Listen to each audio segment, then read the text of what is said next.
नमस्कार, आप देख रहे हैं आवाज इंडिया, देश की भरोसेमंद आवाज। मैं हूं पिंकी। खबरों का सिलसिला शुरू करने से पहले आइए नजर डाल लेते हैं आज की हेडलाइंस पर। यूनेस्को ने दीपावली को विरासत सूची में किया शामिल। पीएम मोदी बोले, ये हमारी सभ्यता की आत्मा। वीर सावरकर सम्मान से शशि थरूर ने किया इनकार। कांग्रेस में हुई नई राजनीतिक बहस। इंडिगो संकट पर दिल्ली हाई कोर्ट सख्त, सरकार से पूछा किराया आसमान पर जिम्मेदार कौन। एनआईए ने दिल्ली ब्लास्ट के मुख्य आरोपी को पकड़ा, बिलाल को रिमांड पर भेजा। और नाइजीरिया में सेना की फायरिंग से 9 महिलाओं की मौत, विरोध प्रदर्शन बना हिंसा का केंद्र। अब खबरें विस्तार से। अंधकार पर प्रकाश की विजय का प्रतीक दीपावली अब आधिकारिक रूप से यूनेस्को की मानवता की अमूर्त सांस्कृतिक विरासत की प्रतिनिधि सूची में शामिल हो गई है। यह निर्णय बुधवार को दिल्ली के लाल किले में आयोजित यूनेस्को की अहम बैठक के दौरान लिया गया। यह पहली बार है जब भारत इस अंतर सरकारी समिति के सत्र में मेजबानी कर रहा है, जिसकी बैठक में 8 से 13 दिसंबर तक जारी है। घोषणा के तुरंत बाद स्थल पर मौजूद लोगों ने वंदे मातरम और भारत माता की जय के नारे लगाए। दीपावली के शामिल होने के साथ ही भारत के 15 से अधिक सांस्कृतिक तत्व वैश्विक विरासत सूची में दर्ज हो चुके हैं। इनमें कुंभ मेला, दुर्गा पूजा, गरबा, योगा और वैदिक मंत्र पाठ जैसी परंपराएं पहले से शामिल है। इस फैसले को भारत की सांस्कृतिक शक्ति का बड़ा सम्मान माना जा रहा है। यूनेस्को के फैसले पर प्रधानमंत्री नरेंद्र मोदी ने गहरी खुशी व्यक्त करते हुए कहा है कि दीपावली हमारी संस्कृति, लोकाचार और सभ्यता की आत्मा है। उन्होंने कहा कि इस त्योहार की चमक अब और व्यापक रूप से वैश्विक मंच पर दिखाई देगी। पीएम मोदी ने इसे धार्मिकता, प्रकाश और मानवीय मूल्यों का प्रतीक बताया। कहा, विश्व भर में मौजूद भारतीय समुदाय इस निर्णय से उत्साहित है। यूनेस्को में दिवाली का दर्जा भारत की विरासत के प्रति दुनिया की बढ़ती सम्मान भावना को दर्शाता है। वीर सावरकर पुरस्कार को लेकर राजनीति तेज हो गई है, क्योंकि कांग्रेस सांसद शशि थरूर ने इस सम्मान को लेने से स्पष्ट इनकार कर दिया है। थरूर ने कहा है कि उन्हें इस पुरस्कार के बारे में मंगलवार को ही जानकारी मिली और बिना अनुमति उनके नाम की घोषणा कर दी गई। उन्होंने साफ कर दिया है कि वो इस समारोह में शामिल नहीं होंगे। थरूर के अनुसार ये निर्णय पूरी तरह व्यक्तिगत है और उनसे बिना पूछे किया गया ऐलान उन्हें स्वीकार नहीं है। इस मुद्दे पर कांग्रेस के भीतर की राजनीति हलचल तेज हो गई है। इस इनकार ने एक नई बहस को जन्म दे दिया है। इस बीच कांग्रेस नेता के मुरलीधरन ने कहा है कि किसी भी कांग्रेस सदस्य को वीर सावरकर के नाम वाला पुरस्कार स्वीकार नहीं करना चाहिए। उन्होंने सावरकर पर ब्रिटिशों के सामने झुकने का आरोप लगाया और कहा है कि ऐसा सम्मान लेना पार्टी के लिए शर्मिंदगी का कारण बन सकता है। मुरलीधरन ने विश्वास जताया है कि थरूर पुरस्कार नहीं लेंगे, क्योंकि ये कांग्रेस की विचारधारा के खिलाफ है। उनके बयान से पार्टी के भीतर वैचारिक मतभेद उजागर होते दिखे हैं। सावरकर को लेकर कांग्रेस की सदाबहार राजनीतिक लाइन भी एक बार फिर चर्चा में आ गई है। यह विवाद अब बड़ा राजनीतिक मुद्दा बनता दिख रहा है। दिल्ली हाईकोर्ट ने आज इंडिगो फ्लाइट संकट पर ऐसा चाबुक चलाया जिसकी गूंज पूरी एविएशन सेक्टर में सुनाई दी। अदालत ने साफ कहा है कि यह सिर्फ फ्लाइट रद्द होने का मामला नहीं, यह एक गंभीर राष्ट्रीय संकट है। यात्रियों की परेशानी तो है ही, लेकिन इससे देश की अर्थव्यवस्था को जो नुकसान हो रहा है उस पर सरकार जवाब दे। कोर्ट ने सरकार से तीखे सवाल दागे, आखिर ऐसी नौबत क्यों आई है, जिम्मेदार कौन है। रोजाना हजारों यात्री फंस रहे हैं, परेशान हो रहे हैं, उत्पीड़न झेल रहे हैं, लेकिन मदद कहां है। सबसे बड़ा सवाल किराए को लेकर, जो टिकट कल तक 5,000 रुपए से शुरू हो रहे थे वो आज 35 से 40,000 रुपए तक कैसे पहुंच गए हैं। क्या बाकी एयरलाइंस को इस संकट का फायदा उठाने की खुली छूट दे दी गई है। कोर्ट ने पूछा, क्या यात्रियों को मुआवजा देने की कोई ठोस योजना है। सरकार ने मदद के कौन से कदम उठाए हैं। फ्लाइट रद्द होने की जिम्मेदारी किसकी तय होगी। दिल्ली हाईकोर्ट ने साफ कहा है, सरकार जवाब दे, वरना एयरलाइंस की मनमानी पर लगाम कौन लगाएगा। इंडिगो की फ्लाइट्स रद्द, किराए आसमान पर, यात्री जमीन पर और सवाल सरकार के दरवाजे पर। अब पूरा देश टकटकी लगाए बैठा है कि क्या सरकार एयरलाइंस को जवाबदेह बनाएगी या यह संकट ऐसे ही चलता रहेगा। देश की सबसे बड़ी एयरलाइन इंडिगो अपने इतिहास के गंभीर परिचालन संकट से गुजर रही है। डीजीसीए ने स्थिति बिगड़ने पर इंडिगो के सीईओ को गुरुवार दोपहर 3 बजे विस्तृत डेटा और अपडेट देने के लिए तलब किया। संकट के 9वें दिन भी बेंगलुरु एयरपोर्ट से 61 उड़ानें रद्द की गई हैं, जबकि सीईओ ने एक दिन पहले स्थिति सामान्य होने का दावा किया था। रोजाना करीब 2300 उड़ानें चलाने वाले और घरेलू मार्केट में 60% हिस्सेदारी रखने वाली इस एयरलाइन की मार्केट वैल्यू 21,000 करोड़ रुपए तक गिर चुकी है। रद्द उड़ानों और देरी से यात्रियों की परेशानी ने यात्रियों को गहरी परेशानी में डाल दिया है। हजारों लोग बिना पूर्व सूचना के यात्रा योजनाएं बिगड़ने से नाराज हैं। इंडिगो संकट की जड़ 1 दिसंबर से लागू सुरक्षा नियमों को बताया जा रहा है, जिनके स्वरूप एयरलाइन समय पर अपनी ऑपरेशनल योजना नहीं बना सकी। इससे देश भर में भारी अव्यवस्था, उड़ान रद्दीकरण, महंगे टिकट और एयरपोर्ट पर भीड़ की स्थिति बन गई है। कई यात्रियों का आरोप है कि उड़ानें अचानक रद्द या बिना अनुमति के रीशेड्यूल की गई हैं। बढ़ती शिकायतों और लगातार अव्यवस्था के बाद सरकार ने सख्त रुख अपनाया है।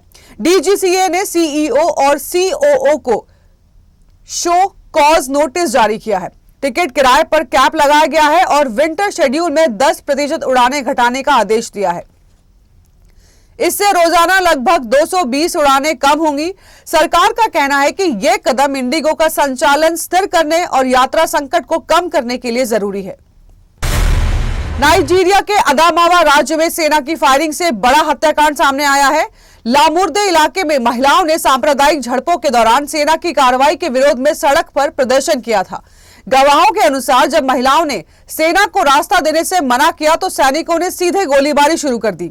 घटना में 9 महिलाओं की मौत हो गई है, जबकि 10 अन्य लोग घायल हुए हैं। प्रदर्शनकारी बाचामा और चोबो जातीय समूह के बीच भूमि विवाद और कर्फ्यू को ठीक से लागू न किए जाने से नाराज थे। सेना ने अपने ऊपर लगे आरोपों से इनकार करते हुए मौतों के लिए स्थानीय मिलिशिया को जिम्मेदार ठहराया है। वहीं एमनेस्टी इंटरनेशनल ने पुष्टि की है कि गोलीबारी सैनिकों ने नहीं की थी।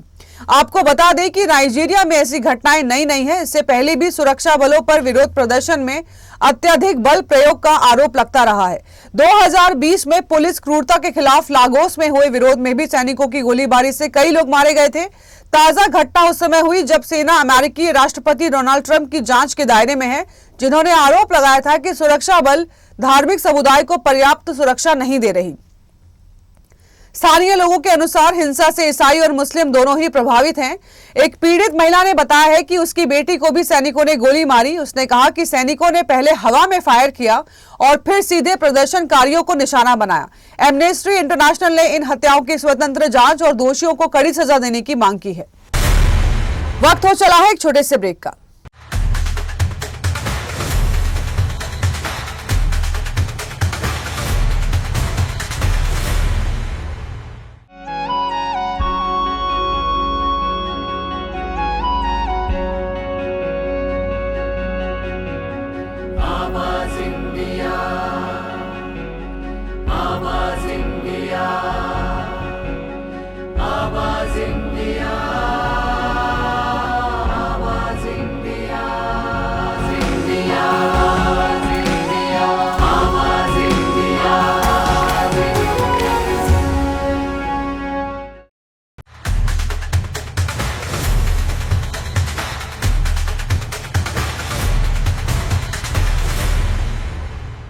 ब्रेक के बाद आप सभी का स्वागत है। बढ़ते हैं अगली खबरों की ओर। एनआईए ने दिल्ली बम ब्लास्ट केस में मुख्य आरोपी को गिरफ्तार किया है। बारामूला के डॉक्टर बिलाल नसीर मल्ला को दिल्ली एनआईए की टीम ने गिरफ्तार कर पटियाला हाउस कोर्ट में पेश किया गया है। उसे कोर्ट ने 7 दिन की रिमांड पर भेजा है, जिसमें एनआईए उससे गहन पूछताछ करेगी। जांच में पता चला है कि बिलाल ने मृतक आरोपी उमर उन नबी को रसद सहायता प्रदान की थी और आतंक के सबूत नष्ट करने के आरोप भी लगे हैं। एनआईए दिल्ली बम ब्लास्ट के पीछे की साजिश को उजागर करने के लिए विभिन्न केंद्रीय और राज्य एजेंसियों के साथ मिलकर काम कर रही है। इस मामले में आरोपी आमिर राशिद को भी 7 दिनों की रिमांड पर फिर से भेजा गया है। आमिर को 16 नवंबर को गिरफ्तार किया गया था और इसके बाद से उसे 2 बार पहले भी रिमांड पर भेजा जा चुका है। 10 नवंबर को लाल किले के पास हुए इस धमाके में 11 लोगों की मौत हुई थी, जिसमें बड़ी संख्या में लोग घायल हुए थे। एनआईए इस खतरनाक आतंकी घटना की पूरी जांच कर रही है ताकि साजिश के सभी पहलुओं का खुलासा किया जा सके। देश की न्यायपालिका और उस पर उठा अब तक का सबसे बड़ा सवाल। मद्रास हाईकोर्ट के जस्टिस जी.आर. स्वामीनाथन की कुर्सी खतरे में पड़ सकती है, क्योंकि विपक्ष के 107 सांसदों ने उन्हें हटाने के लिए महाभियोग प्रस्ताव का नोटिस लोकसभा स्पीकर को सौंप दिया है। आरोप गंभीर है और सीधे सीधे न्यायिक निष्पक्षता पर निशाना साधते हैं। Congress, DMK, Samajwadi party, NCP, SP और एआईएमआईएम सहित कई दलों के सांसदों ने कहा है कि जस्टिस स्वामीनाथन के फैसले धर्मनिरपेक्ष मूल्यों और न्यायपालिका की पारदर्शिता के खिलाफ है। नोटिस में आरोप लगाया गया है कि जज ने खास राजनीतिक विचारधारा को बढ़ावा देने जैसा काम किया है। यहां तक कि एक वरिष्ठ अधिवक्ता और एक समुदाय के वकीलों के प्रति पक्षपात दिखाने की बात भी कही गई है। इस विवाद की जड़ एक फैसला 1 दिसंबर को तिरुपरनकुंद्रम पहाड़ी पर दीप स्तंभ पर दीपक जलाने की अनुमति देने का आदेश और फिर 3 दिसंबर को सीआईएसएफ सुरक्षा के साथ भक्तों को खुद दीपक जलाने का रास्ता खोल देना। राज्य सरकार ने आदेश लागू नहीं किया, सुप्रीम कोर्ट का दरवाजा खटखटा दिया। मद्रास हाई कोर्ट मदुरै पीठ ने कलेक्टर और पुलिस कमिश्नर की अपील भी खारिज कर दी है। इसके बाद मामला सीधे संसद पहुंच गया। डीएमके ने इसे सांप्रदायिक तनाव भड़काने की साजिश बताया तो केंद्रीय मंत्री एल मुरुगन ने राज्य सरकार पर भक्तों के अधिकार छीनने का आरोप लगाया। संसद में जस्टिस स्वामीनाथन पर तीखी टिप्पणी हुई और सरकार की ओर से किरेन रिजिजू ने कड़ा संदेश देते हुए कहा, न्यायपालिका पर कोई आपेक्ष नहीं लगा सकता। महाभियोग प्रस्ताव लाने के लिए 100 सांसदों की जरूरत पड़ती है। विपक्ष इसे पार कर चुका है। अब अगला कदम लोकसभा स्पीकर ओम बिरला का, जो आरोपों की जांच करेंगे, हस्ताक्षरों की पुष्टि करेंगे और तय करेंगे कि जज के खिलाफ महाभियोग की प्रक्रिया आगे बढ़ेगी या नहीं। देश की न्यायपालिका पर उठा ये तूफान क्या एक जज की कुर्सी डगमगाएगा या ये विवाद राजनीतिक तूफान का ही हिस्सा है? जवाब आने बाकी हैं, लेकिन सवाल बड़े हैं। 16 छात्राओं से यौन शोषण मामले में जेल में बंद स्वामी चैतन्यानंद सरस्वती की मुश्किलें लगातार बढ़ती जा रही हैं।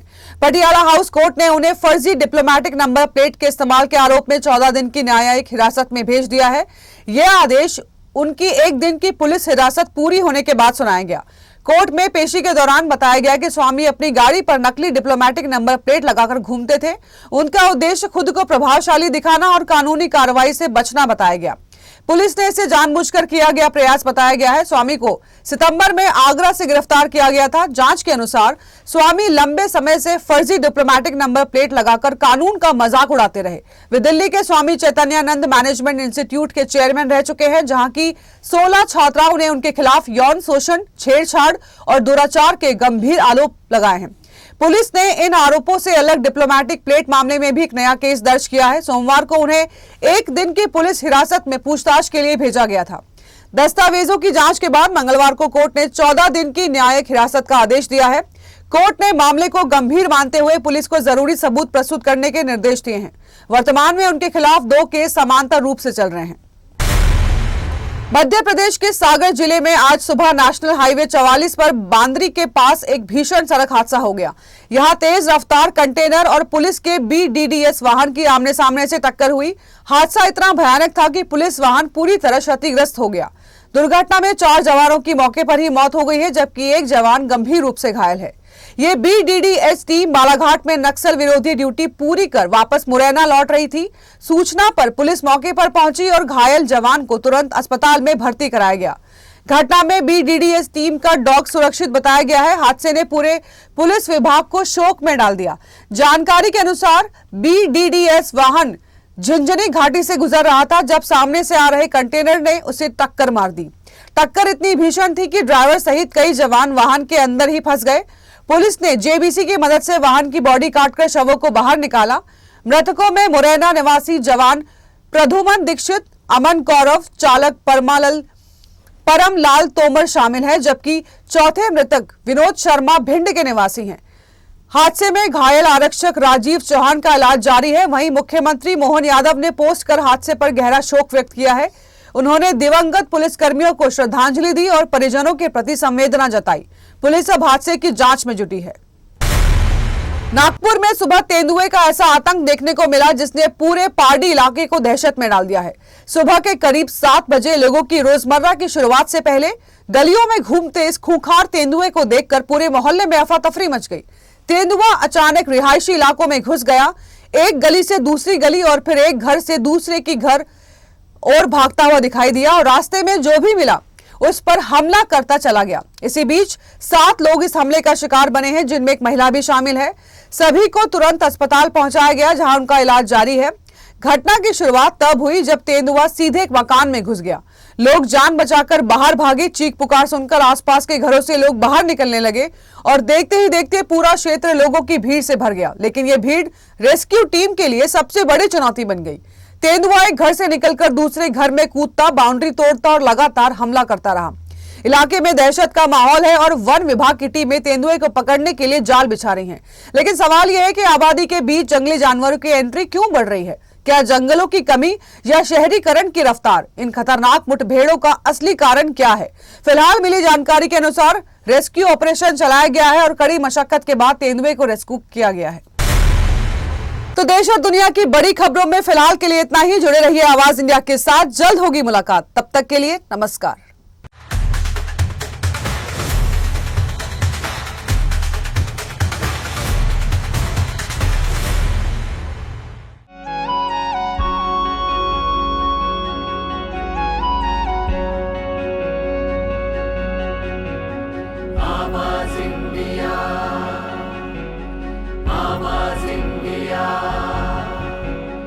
आवाज इंडिया